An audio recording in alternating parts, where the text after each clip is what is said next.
Welcome on the show. Thank you so much. On Yatu Vibes. Yeah? So you're looking good. Thank you. Mm-hmm. You're good as well. But let's talk about what you've been up to. Maybe let's start with last year. From Ivanka's life. We see you crying on social media. You don't want this to come like Ivanka. Let's say Ivanka is such a big. I'm ups and downs. Little one yamkako, my little guaco. But you know, I just keep going despite all that stuff. Yeah. Napana wanako inango post one of your posts on your Facebook page. Ivanka tembe nuka mwenda kutake. Vinango. Like, let's talk about your lifestyle.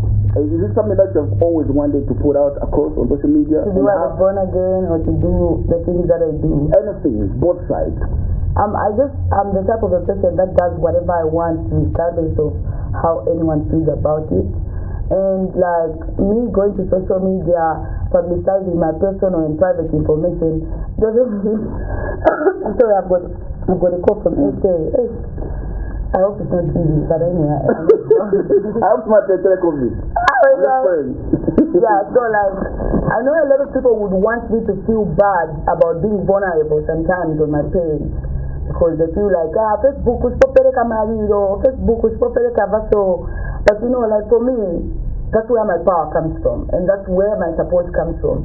And in most cases, those are the people that stay with me when I'm down. Because I can't start, you know, like I have a group of a lot of friends. And I can't start calling each one of them and telling them, hey, I need help, you know what I mean? But if I make a video, they'll know to say, hey, she needs us, and now we need to show up in this way. But if I have to keep informing each and every person when I'm down like that, it just can't work, because in that moment you don't even care about privacy. You know, the only thing you care about is presenting the message, and for people that really care about you to show up and say, hey, we have your back and we're gonna take you out of this situation and things like that. You know, me, I'm not the type of a person that depends on family, because like they are one of the people that have let me down the most in my life.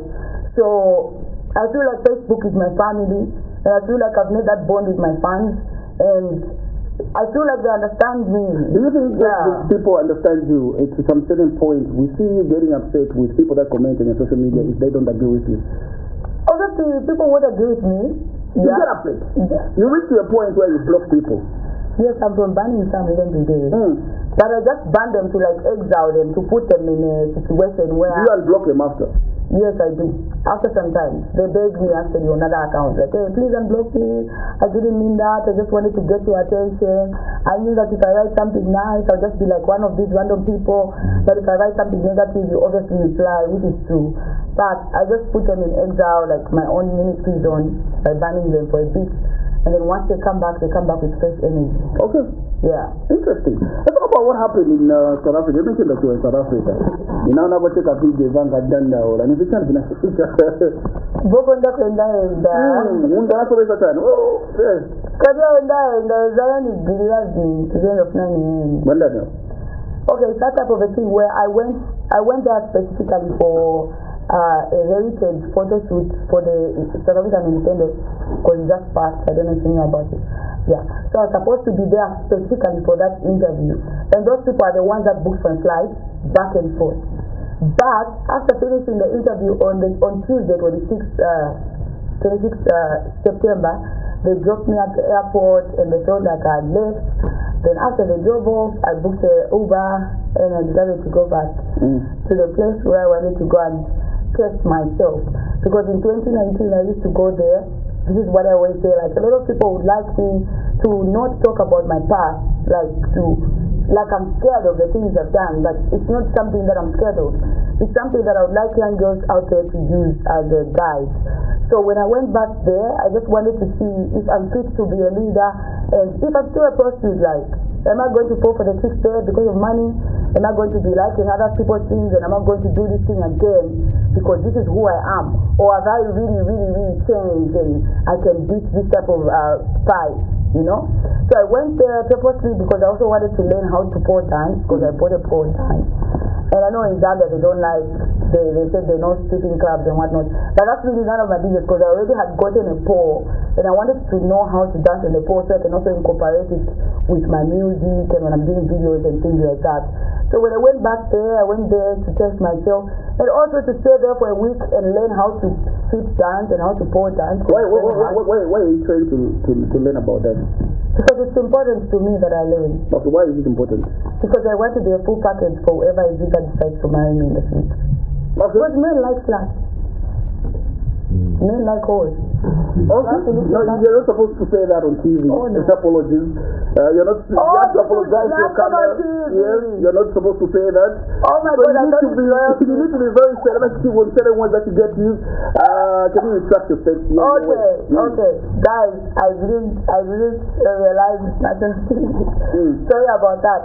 So I will rephrase my sentence. I mean, men like women that do funny things. They don't like women that like.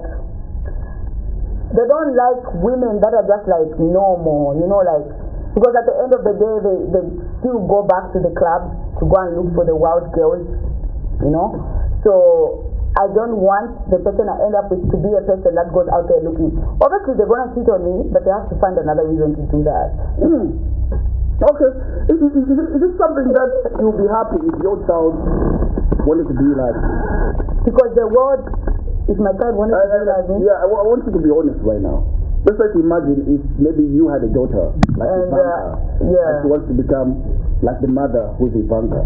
Okay, what I would say before I go further is that I'm not put here to be anyone's role model or to be anyone's God. I'm put here to live my life authentically. So if people want to live in that type of mindset where they're like, well, we can't do this and that, because I want myself to be my best friend. So if I'm going to raise a child, I'm going to raise a child that knows the things that I've seen there that I wouldn't want anyone to experience, which includes my own blood. But I cannot control the outcome of the type of person they decide to be. I mean, look at me. I was born in a Christian home, Christian values. Traditionally, we were putting on the changes and doing all these things, but I still did what I wanted to do, not because, not okay that maybe could bail them or anything like that. No, because I wanted to rebel against the tradition that was already there, that needed me to be wearing a white gown every time and a broad head. So it's that type of a thing where I feel like parents should be more honest with their children. Me being a role model for their child is not something they should count on. They should count on themselves being their role model for their child. Until mine is born, I cannot be called a bad mother because I've not raised an empty head. So I wouldn't say I'm a good role model. I'll be very honest with myself and whoever is that is listening. But at the end of the day, people need to realize that it's not all roses and sometimes there are thorns here and there, but I cannot change how I want to live my life because I'm trying to impress another person. Because like I said, growing up, we grew up in a very strict home and environment where we are not allowed to do certain things. We are not allowed to put on jeans. We are not allowed to have long hair. We are not allowed to put on anything aside from a white gown. So man, nyama tattoos kulibe taboo. The family mwatu history yonse kudomu njana ngena kuna maseos. So I was the one that broke the record. Not that it's a good. Are you proud of breaking that record? And how is? No, but I'm just happy. Okay, let's get to move on, Ivanka. You are here to talk about your music. Yeah. Quite rare conversation. I don't have so many questions I would like to find out from you. Being the fact that you and I haven't spoken in a while now. I think it's a year plus. Then one of your management team reached out saying would like Ivanka to come to Yatu Vibes. They would say, she can come to it's so good. Want to get to find out what she has packaged for us this year. But let's talk about your music part.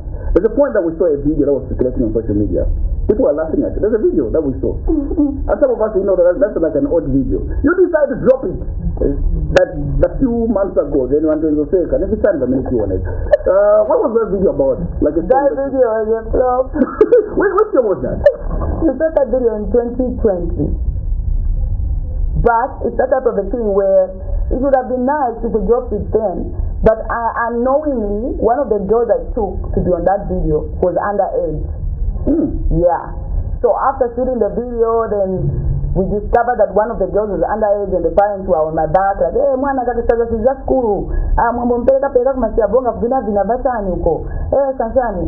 So I was just like, they were saying like, if you're going to do this video now and make sure that our daughter's life is not secure, we're going to have to sue you and you're going to have to pay us because we already have being at a beach with you in a bikini. It's not something that we allow us as a family. So I had to let the video stay like that until the girl was 17, 16, and it was already too late for me to even make money off it, despite having to have taken at least 15 girls to Siavonga and provided everything. So it was a loss on my side, but after the girl was of age, I just knew that people would laugh, but I'd already done it and it was going to be a loss on my end if I didn't put it out there, despite it not being what I wanted it to look like. So I just had to say, hey, Sekan, but anyway, I'm going to bring something better. And that's how come we decided to work on another track with Uptown Beat. This one, Believer.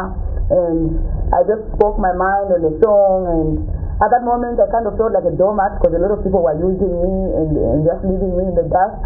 So when I decided to put that song out, it was more kind of like a comeback for me as a brand and me as a person, just on the inside, me expressing myself and finding another style, because I actually didn't think I can do that type of music or song. So it's a journey of finding out more about myself and what I'm capable of doing, what my talents are capable of doing. And so far it's been a good journey, even though, you know, people are quick to turn the page. So it's kind of felt like when I dropped this song Believer, it kind of felt like people were not like as excited as they were a few years ago. So it kind of made me feel bad. And then everybody was like, no, you can't feel bad, you haven't been working, you've been away from everybody and you're no longer finding yourself in this circle that pushed you to be in that level you are in. So you have to go back again and start doing these interviews and interacting with people, and now use all that thing that you learned in essay, all these journeys, all these struggles with the family and whatnot, to try and raise awareness on why someone shouldn't do the things that I think I did and they were not good. Okay. Yeah. So the song is out. There's the video. Like, you know, I don't know if you understand what I mean. Is it the type of artist that you're trying to portray out there? Because this is not the first time you're doing such a video. Like videos, I mean, Monga Tabe, or is Monga Mabili Katambati, I was somebody, Minati, Shani, because one of the people about it. Again, almost a similar thing. Maybe in a minute, do you have a minute for putting a vaso agenda from Ivanka's brand? Not really. I can't say that's the only agenda, because there's like a lot of ideas on the table that we're gonna get to use in order to get back to where we were supposed to be. But the agenda is not to mislead anyone. The agenda is to be as authentic as possible. So if I get an idea and I feel like it's gonna work for me, I wouldn't just let it be, because, you know, like even Doja Cat is doing that, Baby Gaga has done that. A lot of artists have done things like that. So I'm not looking at it on a smaller scale, because a lot of Zambian people will be like, hey, I think I'm a Catholic, like on a mission video. I ended up deleting it on my YouTube because the management I was working with was Catholic. So they felt like we're trying to mock them. So despite the video having 50,000 views, I had to delete it for the fact that they offered me money and they said they were going to help me replant. Even though they still didn't offer me the brand, the deal that we promised each other, but at least I still walked away with some money and at least a new phone and things like that. So even now, I've just decided like, hey, I'm not going to base my brand based on each management that I work on. It's going to be as authentic as possible, and all the ideas that I put out, these are things that I've been working on for years. So I feel like now I'm so grounded, I'm not going to allow anybody to come in and make me feel like, hey, I have a satanic, even business yard. Because I'm person is a satanic, maybe the sad. But when I'm saying I'm a of Nigeria now, when I'm free. Bajama kamba sacrifice, bajama posita ma video, bajama sacrifice, and I was gonna make coffee. So things like that have worked. Oh my God. It's things like that have worked for important people that have seen and have made it global. You can pick up a call. Just tell them you're on TV. It's okay. That's the amazing part. It's permanent. That's the amazing part about maybe you say something that they're not happy about. Maybe that's the beauty about Yatu Vibes.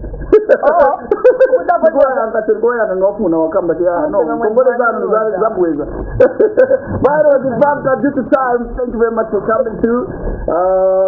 We're counting down to more of your works. I wish we could talk more, but we are happy. We are here to get to find out what people have to say about your brand new video. So they shouldn't forget to follow me on YouTube. They shouldn't forget to follow me on YouTube. They shouldn't forget to subscribe to my Spotify. I have Spotify. My music is on all the streaming platforms, and they can get to search for Ivanka Bianca on there, Instagram, TikTok, and all the socials. And they should just leave me a comment so that we see where we're getting. Amazing. So we're having a conversation with Ivanka Bianca.